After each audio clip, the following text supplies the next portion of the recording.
23 বছর পর ঠাকুরগাঁয়ে আসছেন বিএনপির চেয়ারম্যান তারেক রহমান। তারেক রহমানের সফর ঘিরে পুরো জেলা জুড়ে নেতাকর্মীদের মাঝে উচ্ছ্বাস উদ্দীপনা লক্ষ্য করা গেছে। তারেক রহমান নির্বাচনী জনসভায় তার বক্তব্যের মাধ্যমে ঠাকুরগাঁয়ের জনগণের কাছে উন্নয়নের বার্তা পৌঁছে দেবেন বলে জানিয়েছেন বিএনপির নেতারা। আগামীকাল 7 ফেব্রুয়ারি হেলিকপ্টারে করে ঠাকুরগাঁয়ে আসবেন বিএনপির চেয়ারম্যান তারেক রহমান। সকাল 11:30টার দিকে ঠাকুরগাঁও জেলা স্কুল বড় মাঠে নির্বাচনী জনসভায় বক্তব্য রাখবেন তারেক রহমান। তারেক রহমান ঠাকুরগাঁয়ে আসছেন, এটি আমাদের একটি স্বপ্ন। তারেক রহমান তরুণদের একটি আইডল। ঠাকুরগাঁয়ে তারেক রহমান আসছেন, ঠাকুরগাঁয়ের সকল সাধারণ মানুষ, সাধারণ পেশাজীবী, সকল শ্রেণীর মানুষ একটি আনন্দের মুখর দিন ঘুরছে। স্যান্ডেলিনা সো, রূপচর্চায় আভিজাত্য।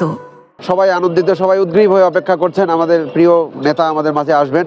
আমরা তাকে সামনাসামনি দেখব, আমরা ওনার কথা শুনবো। ঠাকুরগাঁওবাসী দেখবে সর্বকালে সর্ববৃহত্তর একটা গণজমায়েত। প্রিয় নেতার আগমনকে কেন্দ্র করে ইতোমধ্যে ঠাকুরগাঁও জেলা স্কুল বড় মাঠে মঞ্চ তৈরির কাজ চলছে।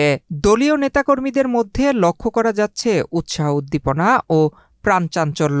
সাজানো হচ্ছে কর্মসূচির ভ্যানু, জোরদার করা হয়েছে সার্বিক ব্যবস্থাপনা।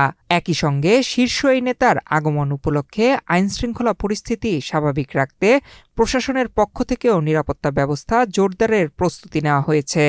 তারেক রহমান আশাকে কেন্দ্র করে ঠাকুরগাঁয়ের গ্রাম থেকে গ্রামান্তরে বিভিন্ন অঞ্চলে একটি নির্বাচনী প্রচারণার মাধ্যমে তিনি একটি নির্বাচনী জনসভায় আসছেন। আগামী 12 তারিখে বাংলাদেশের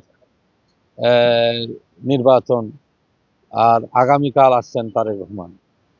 ঠাকুরগাঁয়ের জেলা বিএনপি এজন্য ব্যাপক প্রস্তুতি গ্রহণ করছে। আমাদের প্রস্তুতি অনেক সুন্দর, সবাই আসবেন, আমরা প্রত্যাশা করছি পুরো জেলা এখানে ভেঙে চলে আসবে। তারেক রহমানের নির্বাচনী জনসভায় সকল স্তরের জনগণকে উপস্থিত হওয়ার জন্য আহ্বান জানিয়েছেন দলটির মহাসচিব মির্জা ফখরুল ইসলাম আলমগীর।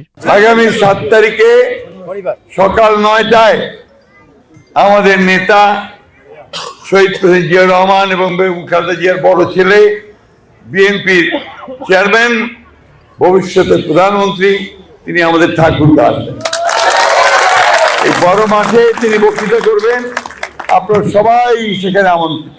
কি ঠিক আছে? আসবেন, নিজের মুখেই শুনবেন, নিজের মুখেই দেখবেন। ইয়াং ম্যান উইথ ইয়াং জিল, আগ্রহ, অনেক বেশি কাজ করতে চান।